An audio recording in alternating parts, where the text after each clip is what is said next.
Rafale versus the F-35, two of the most advanced fighter jets in the world. One built by France, a 4.5th generation aircraft to showcase European aerospace independence. The other, the crown jewel of America's 5th generation stealth program. But during NATO's Trident Atlantic 25 exercise in Finland this summer, the unthinkable happened. A French Rafale reportedly scored a simulated kill against a US F-35A Lightning II in a close-range dogfight, and the entire moment was captured in a 44-second video released by the French Air and Space Force. The clip instantly went viral, sparking heated debates on social media, defense forums, and across military circles worldwide. Did the Rafale just prove it could outmaneuver America's stealth fighter, or was this just a training setup with limited rules of engagement? Let's break it all down. Welcome to TFI Global. The event took place during NATO's Trident Atlantic 25, hosted by Finland from June 16 to 27 this year. This was Finland's very first major NATO exercise since joining the alliance in April 2023. With its 1,340-kilometer border with Russia, Finland's participation was both symbolic and strategic. Over 40 aircraft and 1,000 personnel from the United States, United Kingdom, France, and Finland took part. The drills focused on something called Agile Combat Employment, or ACE, practicing how to rapidly deploy jets from dispersed bases in high-intensity scenarios. But among Finnish F-A-18 Hornets, British Typhoons, French Rafales, and American F-35As, one encounter stole the headlines: a one-on-one dogfight between a Rafale and an F-35A Lightning II. So what happened in the skies? During a basic fighter maneuver scenario, essentially a simulated dogfight, the French Rafale used its infrared research and track system, or IRST, to lock onto the F-35. In the video, you can even hear the command, "Take the shot," that indicated a simulated missile launch, essentially a kill. This outcome makes sense. The Rafale was designed with close combat agility in mind. Its delta wing design, powered by twin Snecma M88 engines, makes it highly maneuverable. Its Spectra electronic warfare suite provides superior situational awareness. The F-35, meanwhile, was built with beyond visual range combat. With stealth and long-range sensors, its role is to strike before being seen. In close-range combat, those advantages are limited. So under the exercise's rules, a visual dogfight, the Rafale had the upper hand. But does that mean the Rafale is truly superior overall? Well, not exactly. Modern air combat isn't about cinematic dogfights, it's about who can detect and strike first.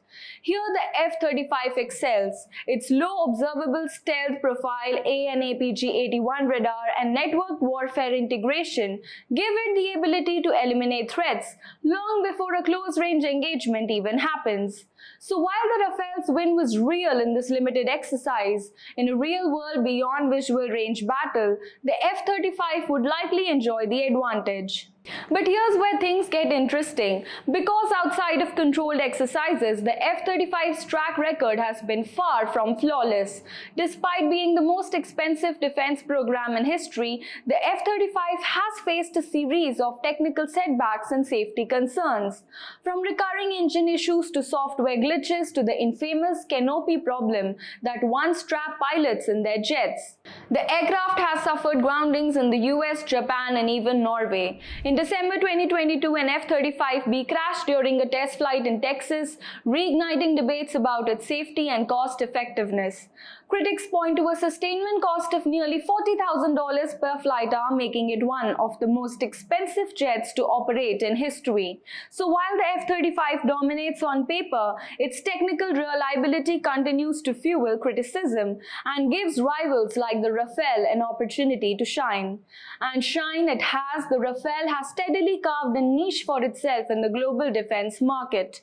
France has sold Rafales to India, Egypt, Indonesia, Qatar, and Greece. countries. In India especially, Rafales won praise for their performance during Operation Sindoor, a major strike package that demonstrated precision, range and survivability under high threat conditions. That success didn't just boost Rafale's reputation in South Asia, it also cemented assault aviation as a reliable alternative to US jets for countries seeking independence from Washington's supply chains.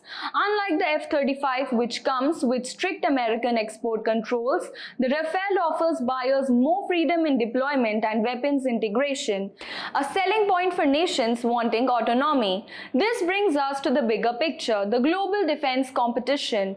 The F-35 has swept NATO markets, Belgium, Germany, Finland, Norway and Poland, and all the more into buying it. That consolidates US dominance in allied air forces, ensuring interoperability but also locking Europe deeper into the American technology. The Rafale, meanwhile, is thriving in non-aligned markets. India, Egypt, Indonesia, even Greece within NATO opted for Rafales, a move seen as balancing against over-reliance on US jets. In the face of US-led coalition warfare, the Rafale has become the choice of jet for nations seeking versatility, independence, less cost and proven combat performance. In essence, the dogfight in Finland wasn't just Rafale versus F-35. It symbolized a much larger rivalry between the two competing defense ecosystems. American dominance versus European autonomy. So what should we take away from this? The Rafale simulated victory over the F-35 at Trident Atlantic 25 doesn't make it the better jet overall. What it does show is that no fighter is unbeatable and that combat outcomes depend on context.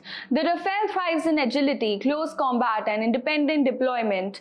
The F-35 dominates in stealth, long-range detection and alliance integration. But as the global defense market heats up and as nations weigh cost, autonomy and capability, the Rafale is proving it can stand shoulder to shoulder with America's best and sometimes even steal the spotlight.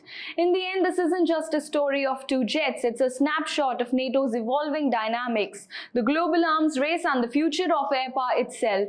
Thanks for watching. Don't forget to like, subscribe and share.